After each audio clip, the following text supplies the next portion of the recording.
Welcome to the Vocal Freedom Podcast. I'm your host, Lee Martin Thomas. Join me and my guest speakers as they discuss the journey they've had with their own voice, as well as light bulb moments, stories, and personal wisdoms. Vocal Freedom is a bi-weekly podcast raising awareness about vocal health and well-being from members of the voice community.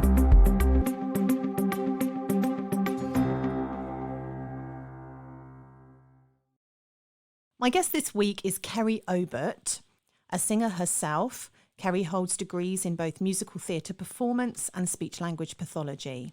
She is a well-known lecturer for both national and international conferences, and she has chaired 2 Estill World Voice Symposiums. Kerrie is also co-author of The Owner's Manual to the Voice, a guide for singers and other professional voice users. Welcome to the podcast, to the wonderful Kerrie Obert, speaking to me all the way from her home in Ohio. You're my third episode where I'm speaking to someone overseas, which is very exciting. The wonderful modern technology here. Amazing. So, my first question to you really is to ask you how you would describe your journey with your own voice. Well, I was lucky enough to meet Jo Estill when I was very early in my career. I was probably only 19 years old or something, and back in the 80s. And I was lucky enough to meet her and to have voice instruction from someone who had worked with her as well. And so I think that really kind of set the pace for healthy voice production. I've not ever really had any vocal pathologies or anything like that. But you're always growing and learning. And I think some of the research that I've done in the last 5 or 6 years has really taken me in a new direction. And I'm singing in ways that I hadn't sung before, and I'm experimenting with sounds that I hadn't made before. And it makes me really excited because I think, I'm not too old, and it's not over yet. Of course and, not.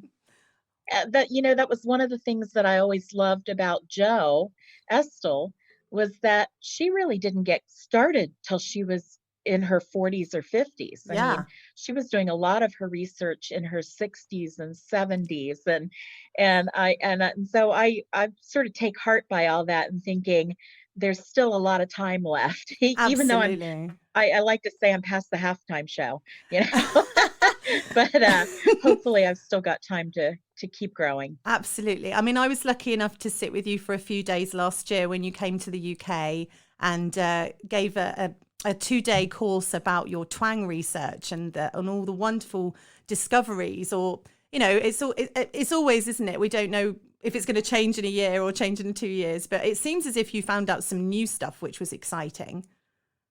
Yeah, the research has really, it's clarified a lot of things for me as someone who worked in a voice clinic for many years, and I was scoping people all the time, and I wasn't seeing twang in the way that that I was trained to see it. And so it really kind of launched me down this path of discovery that ultimately has mapped my internal body mapping, or the way that I perceive where I'm making sounds. It has really changed that for me. And as discovery goes, one discovery kind of leads to another and leads to another. And so it was like opening this box of surprises, because then you realize, oh, there's something else about the tongue now that I am learning, and oh, this opens up this whole area of the piriforms and what they do. And so it's been a really exciting journey to kind of see it's like this domino effect of how one discovery sort of takes you down a path of discovery after discovery after discovery. It's wonderful. It really is wonderful. Thank you. So is there anything that you wish you'd learned sooner when it comes to your own singing voice? Absolutely. I wish I'd known more about the tongue. And the tongue is my latest. I was sort of obsessed with Twang for a lot of years, and I there's a funny line. There's this movie with Melissa McCarthy, and my son loves to watch this movie. And at some point in the movie, she says to her grandmother, just out of the blue, it's not related to the movie at all, but she says, "Would you just stop talking about your twang?" And my beautiful son looked over at me and he said, "Mom, that is exactly how I feel." And because, I've talked so much about twang. But at any rate, the tongue is a structure that I think for a lot of years I didn't realize how important it was. And, it was not necessarily a big part of our training in Estill. Mm, It was one of the figures that you learned, but it wasn't sort of a what I would have called a primary color. okay. And I now realize that the tongue is probably next to your vocal folds. It's probably the most important structure in the vocal tract. Yeah. And so I wish I had explored that more. Understanding how it works now has opened up a world of new color possibilities for me, and playing around with, in particular, the back part of the tongue, Mm, because that back part of the tongue is really half of the throat. The back, it sort of resides in the throat, and it's very flexible, and it has the greatest potential to make a change in your sound. mm. And I think largely we tend to be afraid of the tongue. We tend to think it's full of tension and it's problematic, and I think we need to reframe that. I think we need to embrace it, love it. I've been saying it's the best friend you never knew you had. I loved Helen Roson's description of it, which was something about it wants to come to every party. Yeah, but again, I agree. It does want to come to every party, and I love Helen, and Yeah. she's got some great insight. But I think our perspective of that is, oh my gosh, it wants to come along for the party, so let's try to relax it, disengage it, ignore it, don't use it, diminish its Mm, possibilities. And what I really have discovered in these last couple of years is to the contrary to that, that in order to gain control of it, we need to be more aware of it. We need to um, be more conscious about what we're doing with it, and where we're putting it. But at any rate, so I guess I'm in a little different place right now, where instead of always thinking of diminishing its capabilities mm. and its participation, I'm realizing I want it to participate, and I want to be in control of how ask it to participate. So, did you start singing when you were wee, really little? Of course, yes. Yes.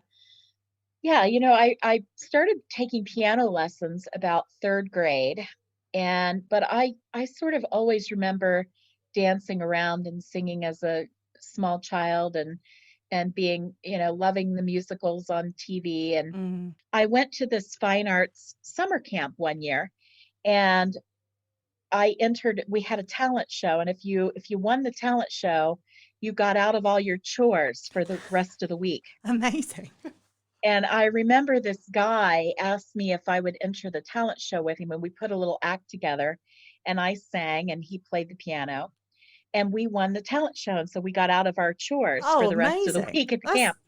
And and I can remember sort of realizing at that time that I really liked to sing, and mm. that was something, that was I remember my parents came to pick me up at the end of the week, and I said, "You guys, I can sing." And it was sort of something I hadn't realized until that moment. But at any rate, it was something I realized at that moment, and from then on, I just never looked back. I was in all the musicals, and in the show choirs and all that kind of thing. Oh, it sounds so exciting. It really does, because I don't think that the school programs in the UK ever offered quite as much excitement. And I used to watch a lot of American TV when I was growing up, and I loved things like Fame, the High Oh, School of Performing Arts. I was obsessed. I was like, that amazing. show was really influential for a lot of people of my decade and my era. We were all watching Fame Mm, and wearing leg warmers and wanting to be just like them, and so that was a big influence for me. that's really cool. Was there anything in your your younger training that you reflect on now as being still useful? Do you think it's moved on a lot since you had teachers when you were younger? It's interesting. One of my very early instructors, I took some lessons for a short period of time from a very traditional voice teacher. I probably only about 6 months before I went to college did I have any formal voice training. But looking back, it's funny how things come full circle. And at the time when I met Jo Estill, she was such a contrast to the teacher I'd had in high school. And I can remember looking back and thinking, oh, that wasn't good training. But now, all these years later, I'm looking back through a different lens and I'm thinking, gosh, there really was something to the work that she did and the imagery work that she did, because Jo was not so much into imagery, but my first teacher was. And so it's funny how you kind of go sometimes back full circle and think that actually was useful, and I'm using some of those techniques more now than I did before. Yeah. Yes. Yeah.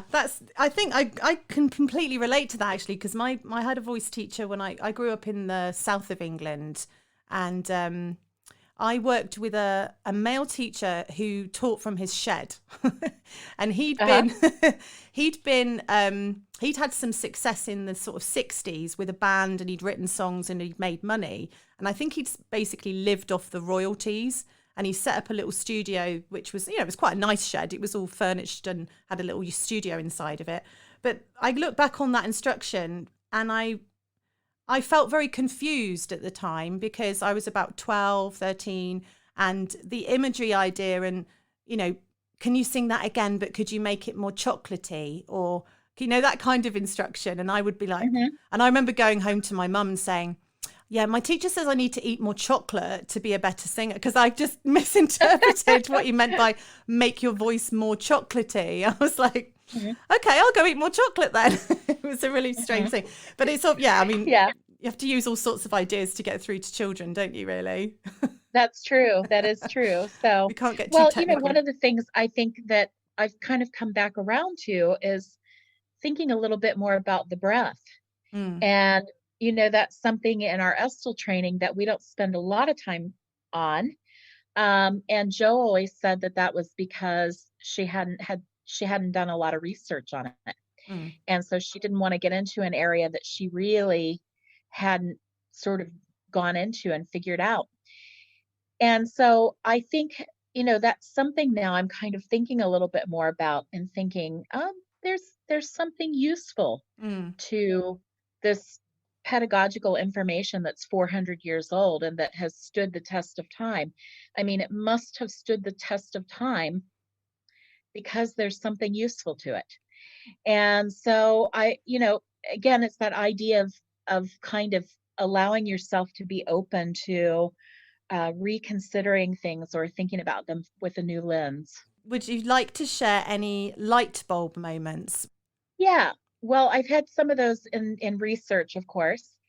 And some of those are accidental. I remember we were in the MRI studio and we were doing some work trying to capture the true and false vocal folds and using MRI, and we were too far back. The slice that we were getting was a little posterior to what we were looking for. And suddenly we had an aha about the piriforms. And, so sometimes you have these happy accidents Mm-hmm. that occur and you go, and it changes everything. Um, but more recently, I've been working with some teachers, and we've launched a a workshop program and things that we're kind of working on together. But I've realized how important body is Mm-hmm. and the connection of the body and how disengaged we are as singers, how often we sort of think that our craft is really from the neck up.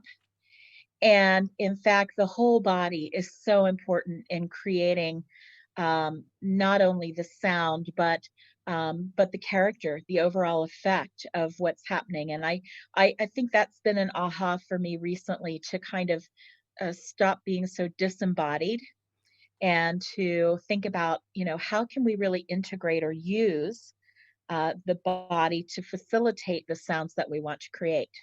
What have you found most valuable in caring for your own voice? Oh, okay. Well, that's an interesting question, and it's funny you ask that because I'm actually writing a chapter about vocal health right now. So it's good timing because I've been really thinking about what what it is that I would tell, say, somebody starting off on this journey. Mm. And there are lots of wives' tales out there and lots of information about take these handfuls of supplements or suck on this lozenge or do that thing. And I think when it boils down to it, there are probably just a few things that really are essential for us. And obviously, hydration is one of those things that we really need to think about. Another one is getting enough sleep. And I find for myself that I will feel vocally fatigued, um, even when I haven't voiced or done anything, if I haven't had enough sleep. And I'm a notorious person for not getting enough sleep because I'm always wishing for more hours in the day. And, I do my research in the evenings when I come home, and you get started on those projects and you can't shut it off. So I've been trying to make an effort to get more sleep. And it's also involved in your cognitive health. Mm. And, research has shown, for example, that people are more likely to develop Alzheimer's and dementia, other forms of dementia, when they haven't had enough sleep. And Wow. so I think for me, that's been one thing that I've been really trying to think about. And yeah, probably also doing daily vocal warm ups and keeping the voice active. Yes. We can tend to have long stretches of time when we're really not singing or doing anything. And it's important that we sort of keep up the vocalizing during that time. So I would say those are probably my top three right now. So, Kerrie, what's your favorite area of voice work? You do so much. You help patients, you help singers. What do you like doing best? Probably the research. I really love, I guess I've always liked mysteries. And I think I'm really attracted to the idea of figuring something out. So I love helping people with problems, whether that be a singer or a patient. Mhm. My favorite kind of singer is somebody who has an issue that they want to fix and maybe something that nobody else has been able to fix. To me, that's the great challenge. And so I love when I get these sort of wonky cases. Like I said, whether it's patient or a singer or whatever. And I love trying to use my deductive reasoning skills and figure out um, what might help this problem. Is there really something we can do? And when it comes to the point of just picking music or um, helping them develop over months or years, or I'm not as interested in that Mm. because for me it's too predictable at that point. Then it's picking music, and I'm much more interested in something that's a little less predictable and requires a lot of thought process. That's wonderful. I saw you masterclassing last year when you were in the UK, and you can see that there's this sort of when you're very instant with oh, let's try this, and it's like you're a sharpshooter of fixing vocal problems, which Yeah. is an Well, exciting thing. yeah, that's I love that. And like I said, once the problem's fixed and they're just going to be, continuing to develop as an artist or whatever, it's much less interesting to me. Yeah, just pass them on then. Someone can help them with their Yeah, I'm done rap, with and you. yeah, let me do. Just sort of I mean, wipe my hands, yeah, fix the wonky tongues and things. Yeah, because I remember the one of the case studies you shared with us on that course was the man who had sort of half of his tongue wanted to go lower than the other half. That case was Oh yeah. fascinating. That was really interesting. I'd never seen a tongue do that before. Yeah, and as a result, he had a crazy vibrato. Yeah. So Yeah. it's And finding so that balance. fixing that really fixed his vibrato issue. That's amazing. Yeah. I've got a big question now. This is a bit philosophical. Okay. What does your voice mean to you? Hmm. I would say everything. For me, it's career, it's life, it's expression, it's emotion. Um, it's I've often thought about that because, I work with patients who have cancer and they lose their voices forever. Oh gosh. And I remember when I first started working at the voice clinic, I dreamed, this is kind of funny, but I went to bed one night and I dreamed that I'd lost my larynx, that I had to have a laryngectomy. And, it was clearly taking home my work. Yeah. And and I remember in my dream, I'd written a book called I Used to Sing. And it was so tragic, this Oh, that's whole uh, heartbreaking. dream sequence that I had. And so it is something that evidently I've thought about. But I think the notion, our voices are so linked to our emotional well-being, and they're truly an expression of what we're thinking, what we're feeling. Um, and you can tell when somebody is upset just by the sound of their voice. Mm.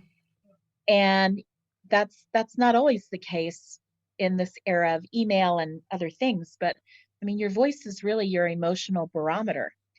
And for me, I think the thought of losing that would be to kind of lose that emotional part of yourself, the truest expression of who you are. Yes, completely. Wonderful answer. Thank you. Is that off the top of Mhm. your head? Yeah, yeah, of course. Yeah. Wonderful. So, can I ask you what other voices inspire you? Who do you like to listen to? Who could you never tire of? Well, of course, I've got my playlist, of people that I love over and over and over again. Um, I love to listen to choral singing. I often find myself going back to favorite choirs, and I sort of, it's funny, I sort of like the idea of not one voice but many voices, Mm. and that there isn't a star in the choir, but there's sort of a moment of unity in choral work. So I think sometimes I like that. I love Stevie Wonder. He's one of my favorite voices, and I listen to him all the time. It makes me happy to listen to him, and I think it's because there's so much twang in his voice. Um, I love oh gosh, there are classical singers that I love. I love Audra McDonald. Um, I love gosh, there's a new kid out that I really like, Jeremy Zucker. Oh, I've not heard of And him. he's really cute young pop singer. I love Lady Gaga.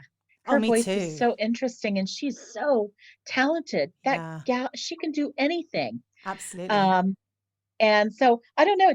I guess I have a wide range of taste, Yeah. and from classical to pop, and so I'm listening to lots of different things.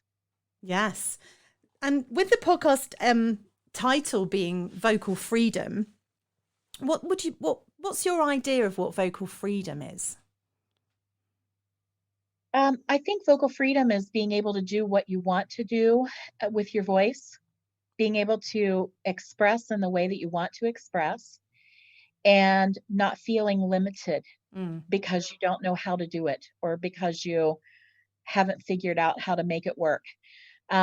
Certainly, there are limitations in range, and we all have different. Um, we all have some limitations in terms of weight of the voice and flexibility of the voice, but I think in general it's can you express in the way you want to, Mm. and are you able to create the sounds you're hoping to create. I think back over the years, and um, I've definitely had moments where I felt sort of out of body, Mm. and that you really made a connection with people. And one of the things that I think when I think back on those moments, um, one of the things that I think has been really, again, I'm kind of coming back to realizing is our moments when you really, your whole body was engaged in Mm. that process. So you were portraying a character or something. And in portraying the character, the voice really became what you wanted it to be because your body was saying what you wanted it to say. Yeah. And so, I think sometimes we can get so wrapped up in, is my voice creating the sound that I want to make, that we sort of forget that the whole body is involved in saying what we want to say. And again, that's that thing where I think I've said I'm coming back around to realizing that this is a whole body process. So what's going on with you at the moment? Have you got some lovely courses coming up that we can, invite people to? We're going to have an online course in August. You'll be able to find it on our website, but I'm teaching with my co-teachers with integrated vocal pedagogy. So you can find us on Facebook, Hmm. integrated vocal pedagogy, or on our website, same name, integratedvocalpedagogy.com. And but we're doing some Saturdays, and then I have a little subscription based thing called Get Vocal Now, and it's the website is actually getvocal-now.com, and it's $29 a year, and it's unlimited access to all the webinars and trainings and things on there. And so I think both of those would be good places to find me. Amazing. I have actually sat through nearly all of your Get Vocal Now presentations. I think they're brilliant. And I just love a quiz. I love a quiz at the end. Do you? Yeah, I Yeah, do. it's interesting because I can see how many people take the quiz and how Yeah. many don't. Ah. And it's probably about 50-50. Oh, Some people wow. enjoy taking the quiz and testing their knowledge, and Yeah. some people choose to skip it. It's a voluntary thing. You don't Mm. have to take the quiz.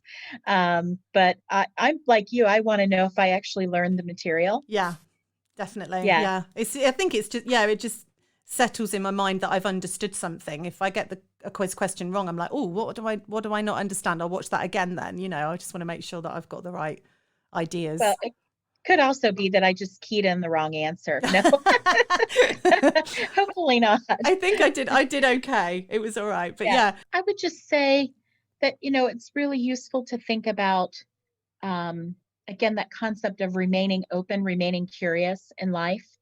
And I took a training years ago when I was working at Ohio State, and the training concept used the idea of an elevator, a mood elevator.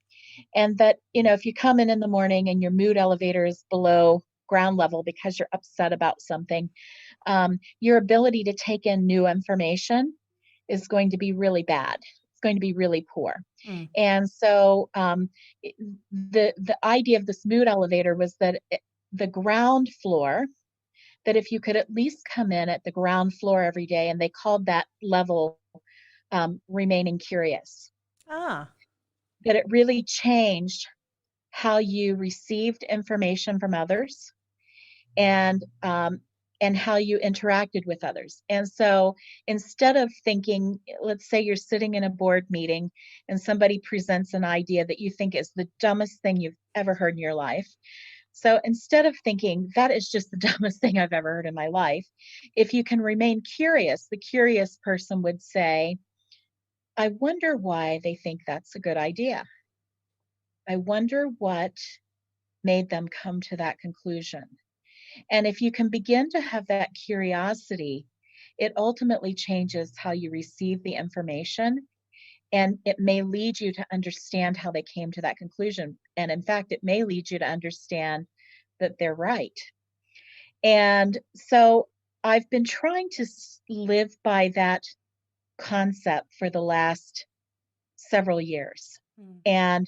And in my personal life and my research, and so it has really, I think, broadened my perspective on a lot of issues and a lot of things. And ultimately that has led to greater successes, professionally, and just with my students and things like that, to kind of have this curious Mm. attitude. And so I would say that's something I'd love to leave your listeners with, is just encourage you to remain curious and remain open. And certainly as voice teachers, we want to be open. We have a tendency to have this kind of dogmatic, doctrinaire kind of, um, many teachers have this kind of doctrinaire. I teach this method, and I think the other method is wrong, or the other way is wrong. And that's certainly not remaining curious about our colleagues and about our teaching approaches. And so I think if we can all just sort of relax a little and open our minds to the possibility, it's going to make us advance as a profession a lot more quickly. That's a fantastic insight. Thank you so much, Kerrie. What are you going to be doing with the rest of your day today? Is it lovely and sunny in Ohio today? I'm working on a new textbook with my colleagues, a vocal pedagogy text. And so my day is carved out for writing today. Okay. And I love a day where I can just sort of, have the whole day to work on this project. And so that's what I'm going to be doing probably the next several weekends, the whole summer, more than likely. Yeah. So we've got a lovely new book to look forward to. Do you know anything about when that's going to be coming out? Well, we're hoping probably sometime next year. Mm-hmm. Um, but it's actually going to be a three-part series. And so we've got three textbooks, and they're really geared for people who are on their journey, learning to sing, learning to perform. And they're going to touch on all sorts of things from body movement and diction and acting and spectrographic reading and all sorts of things. And then there's going to be a fourth book, and that fourth book will really be a book to help somebody with a capstone performance. So whether that be a senior recital in college or a cabaret or whatever, but that fourth book will kind of help the person figure out, how do I tackle the music? What do I choose? How do I get it from conception to performance? And so that's our new project. We decided, since we can't go off and teach this summer, Mm. that it's a good time to sort of hunker down and get the ink pens out and write a little bit. And so hopefully we'll have something to show you in the next year. Well, the hard part is figuring out, we decided we couldn't fit it into one book. There's so much that we want to talk about. Yeah. So we decided we better make it a little longer series. And I'm always amazed when people are able to, you know, get something down to one pedagogy book, because there's so much to learn. There's so much information out there. And we're hoping that it'll all be using levels of evidence, clinical evidence. Mm. And so we're going to talk a lot about what is evidence-based practice, and how do you rank and rate research. And then all the research that we're referencing, we're ranking in the book. Mm-hmm. And so we're actually showing you how trustworthy it is on the evidence-based pyramid. I remember And this, yeah.